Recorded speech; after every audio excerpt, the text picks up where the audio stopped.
Diplomat tertinggi Uni Eropa Kaja Kallas menyampaikan pesan keras agar tidak memaksa Ukraina untuk menyerahkan wilayahnya ke Rusia.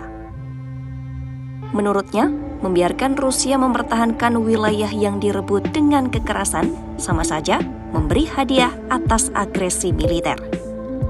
Ia menilai langkah tersebut merupakan jebakan Putin kepada komunitas internasional. Jika sekali jebakan itu diterima, bukan hanya Ukraina yang kalah, tetapi juga tatanan hukum internasional yang hancur.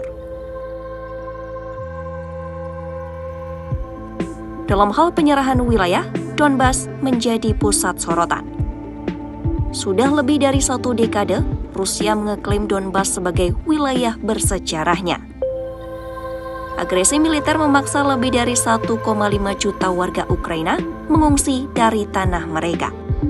Meski ada dorongan kuat dari Presiden Donald Trump soal pertukaran wilayah sebagai jalan pintas menuju damai, Ukraina menegaskan kedaulatan bukan barang tukar-menukar. Donbas adalah harga mati.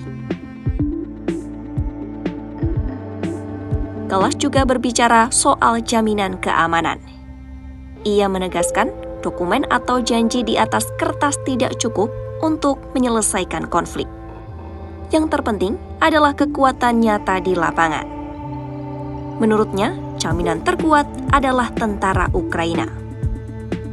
Tapi itu saja tidak cukup.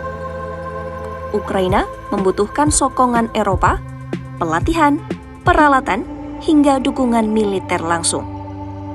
Sebab tanpa bantuan nyata, perang ini akan terus memberi keuntungan bagi Kremlin.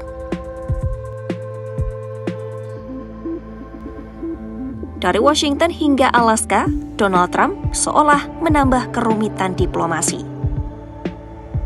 Ia memperingatkan Putin mungkin tidak pernah berniat damai.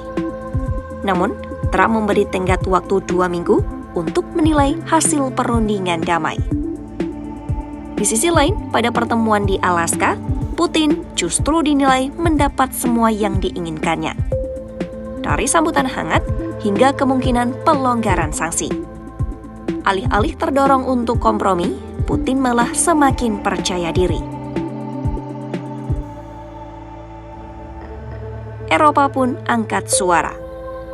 Presiden Perancis Emmanuel Macron menyebut Putin sebagai predator yang selalu mengincar kesempatan di depan pintu Eropa. Sedangkan Presiden Finlandia Alexander Stubb bahkan lebih belak-belakan.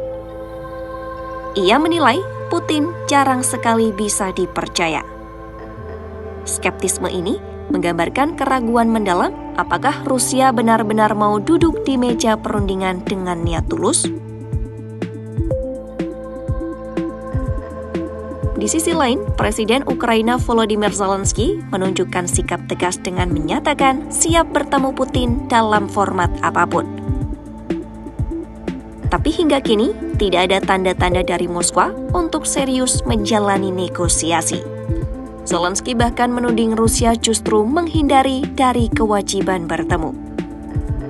Ironisnya, di tengah upaya mencapai perdamaian, Rusia meluncurkan serangan udara besar-besaran. 11 lokasi di Ukraina diserang, termasuk kota Lviv yang dekat dengan Polandia.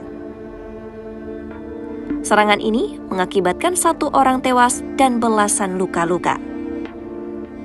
Serangan terbaru ini seolah menjadi indikasi bahwa Kremlin tak ingin perang berhenti. Menanggapi situasi ini, Eropa menyiapkan paket sanksi ke-19 terhadap Rusia. Harapannya mampu menekan Putin agar benar-benar mau berdiskusi. Namun, apakah sanksi ini cukup kuat? Sejumlah analis menilai sanksi memang melukai ekonomi Rusia, tapi tidak serta-merta mengubah perilaku politik Kremlin. Bagi Eropa, langkah ini krusial untuk dilakukan sebab menyerahkan wilayah Ukraina hanya akan menciptakan presiden berbahaya bagi dunia internasional.